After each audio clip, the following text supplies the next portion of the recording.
আপনি যেন বলছেন ভোট আসছে, ভোট হবে, জিতাচ্ছিল, জিতবো, এলাম দেখলাম জয় করলাম। আমি কোনো হালকা করে দেখছি না, কিন্তু আমার কনফিডেন্সটা বেশি যে আমি এতদিন এই মানুষের সাথে উঠে বসেছি, তাদের কাছে গেছি, তাদের প্রতিটা অনুষ্ঠানে আমি গেছি, ব্যক্তিগতভাবে বাড়িতে গেছি, সার্বিকভাবে সর্বজনীন উৎসবে গেছি, একেবারে জুতো সেলাই থেকে চণ্ডীপাঠ পর্যন্ত গেছি। তাতে আমাদের মানুষ যেভাবে গ্রহণ করেছে আমাদের, আমি মনে করি যে আপনি তো বলছেন আমাদের আমাদের আমাদের করছে, আর লোকে কেউ বলছে আমাদের নয়, আমাদের বাইরে বাইরে বাইরে। না, বাইরে নয়, আমাদের বলছি মানে আমাদের দল। হ্যাঁ, সেটা আমি বুঝতে পারছি, আপনি তো একটা সার্বিক ব্যাপার বলছেন। হ্যাঁ, কিন্তু এই সার্বিক ব্যাপারটা তো অন্য অনেকে তো সার্বিক বলে মনে করছে না। কেউ মনে করছে না করছে জানি না, আমার নিজের চিন্তা ভাবনাই বলি, নিজের চিন্তা ভাবনাটাই বলছি। এটাই বলছি। আমি যেটা বুঝতে পারছি, আপনি নিজে মনে করছেন ভোট আসুক, মানুষ ভোট দিক, এবং সেই ভোটে আপনি জিতবে। হ্যাঁ, আমি সবসময় বলেছি যে একবারে আমি যখন কলেজেও ছাত্র পরিষদ করেছি তখন বলেছি কলেজের দরজা খোলা। আমার নিজের বিধানসভা কেন্দ্রের রামনগরে দরজা খুলে দাও, যত পার্টি আছে নমিনেশন করো, তারপর দেখা যাবে কে জিতে।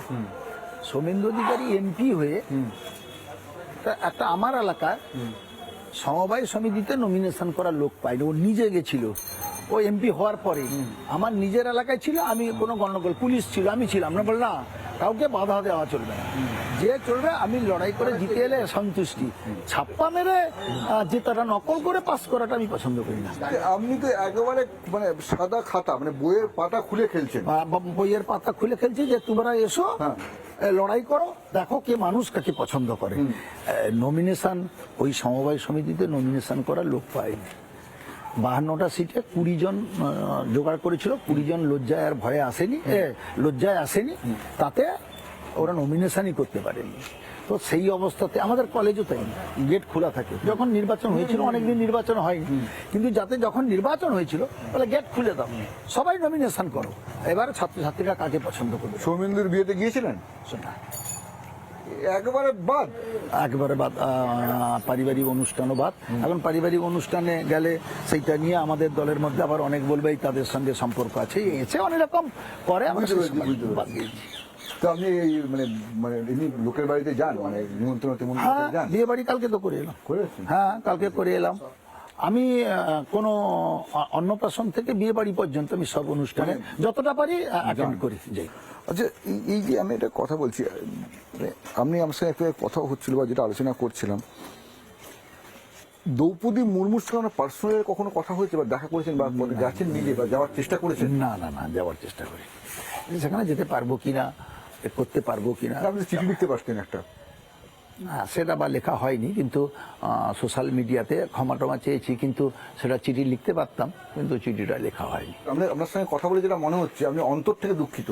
হ্যাঁ, আমি নিশ্চিতভাবে ব্যতীত যে রাষ্ট্রপতির নামটা না বললেই পারতাম। কেন রাষ্ট্রপতির নামটা বেরিয়ে এলো সেটা নন্দীগ্রামের সভায়, সেটা আমি নিজেও কল্পনা করতে পারিনি, দুম করে বেরিয়ে এলো নামটা, কিন্তু তাতে আমি নিশ্চিত মর্মাহত, কিন্তু ক্ষমাও চেয়েছি, কিন্তু করে তো ফেলেছি।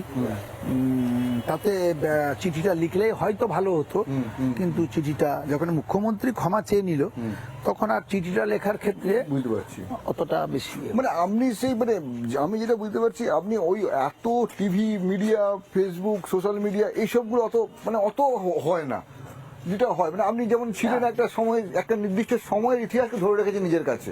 হ্যাঁ, সেটা এখন মানে সেটা হয়তো আমার সেটা হয়তো হয়ে গেছে। তখন সেই সময় এত চাপ ছিল, চারিদিকে সমালোচনা এটে করা, তখন আর অতটা খেয়াল হয়নি। ঠিক আছে, আপনার সঙ্গে আমরা এবার যাবো আপনার বাড়ির সামনে। আমি হাঁটছি, খুব জায়গাটা সুন্দর লাগছে আমার, মানে এখনো ভাঙাচোরা বাড়িগুলো, মানে এগুলো অতীত। একটা ক্লাব ঘর করেছিলাম। আচ্ছা, তো এই ক্লাব ঘরটা তখন আমি আর বেশি এখানে থাকি না, সময় পাই না, এই ক্লাবেরই পাড়ার ছেলেরা ক্লাব ঘর করে। এটা আকন্দ ফুলের গাছ, করো এই গাছ, একের পর এক গাছ আছে এলাকাটায়, মানে পুজো করেন সকালবেলা এখানে। হ্যাঁ, অখিলবাবুর সঙ্গে কথা বলছিলাম, ওনার বাড়ির সামনে রাস্তায় আমরা হাঁটছিলাম সকালবেলা, এখন একেবারে খুব সকাল, তো উনি বেরোচ্ছিলেন, তো আমরা ওনার সঙ্গে কথা বললাম, দাঁড়ান একটু কথা বলে নিই। তৃণমূল রাজনীতি নিয়ে তিনি কথা বললেন, অনেক কথা বললেন যেগুলো কিন্তু বিতর্কিত। তো আমরা প্রতিদিনই এরকম অনেকের সঙ্গে কথা বলবো, অনেক কথা যা লুকোনো আছে, চাপা আছে, খুলে বের করব, আপনাদের সামনে নিয়ে আসবো।